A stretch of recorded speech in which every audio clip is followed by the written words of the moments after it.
Hello all, welcome to Linguistic Scholars YouTube channel. Today in this video we are going to talk about compound words. Basically this topic is part of word formation process called as compounding, and it's a very important topic in unit 3, that is morphology.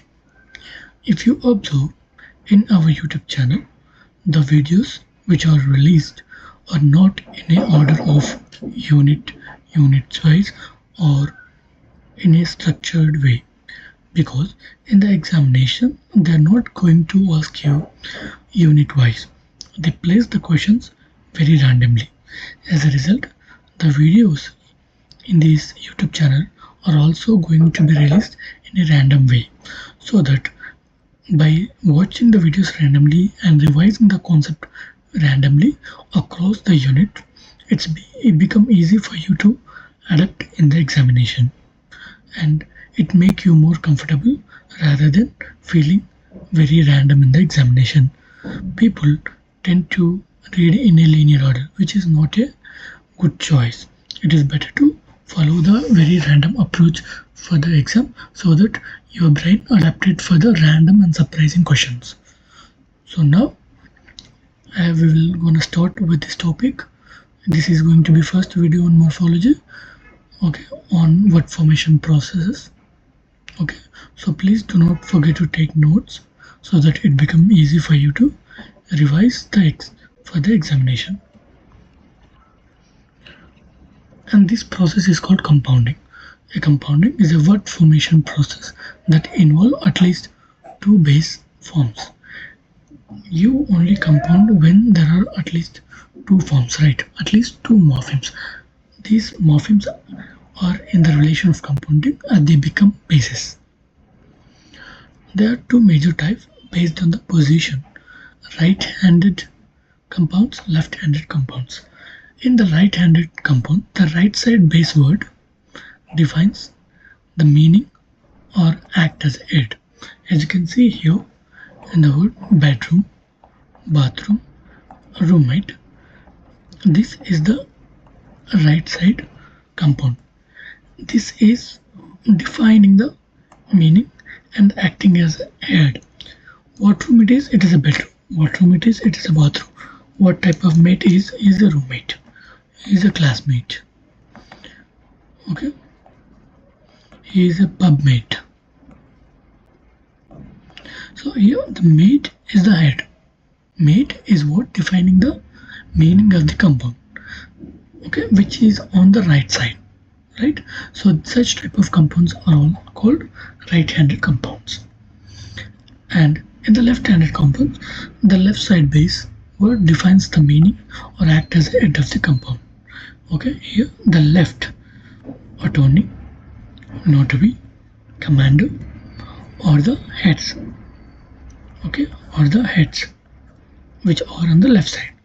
Such type of compounds are all called left-handed compounds.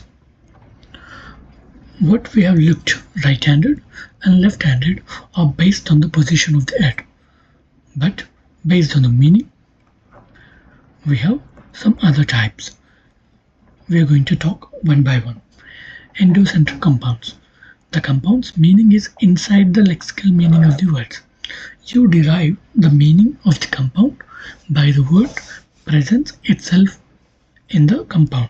As you can see, these are three types. One is solid form, when there is no space between the two compounds, as you can see in housewife, keyboard. Okay, housewife, as you can see here, there is no space, and keyboard, there is no space. Housewife means that wife who do all the work of a house. Board, which is full of keys. So as you can see here, these are all right-handed compounds, right? Because these are the head words. These words are acting as the heads. So this is endocentric right-handed compound. Okay, right-handed compound, right?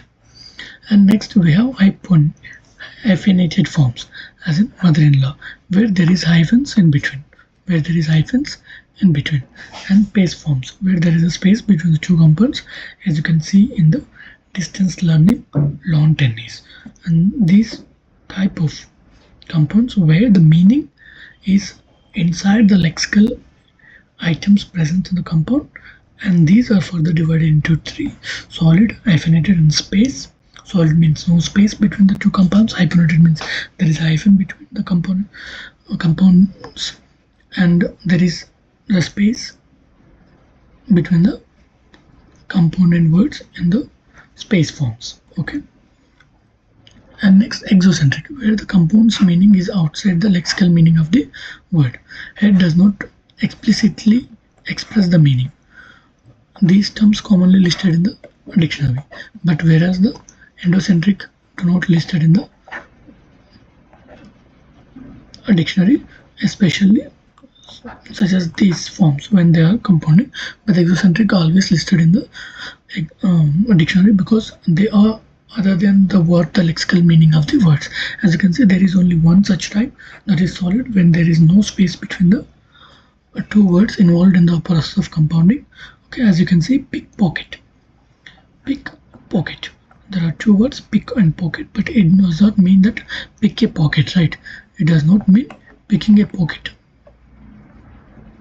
but its meaning is theft. Its meaning is theft.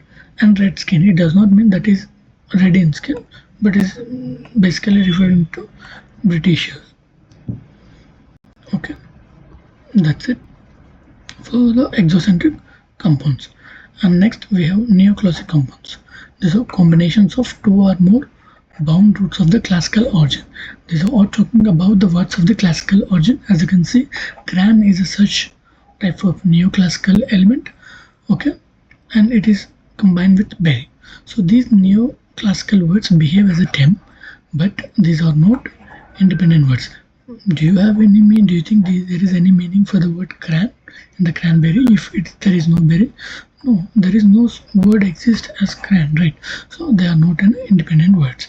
There are two types in the neoclassical compounds, such as preponed and the postponed.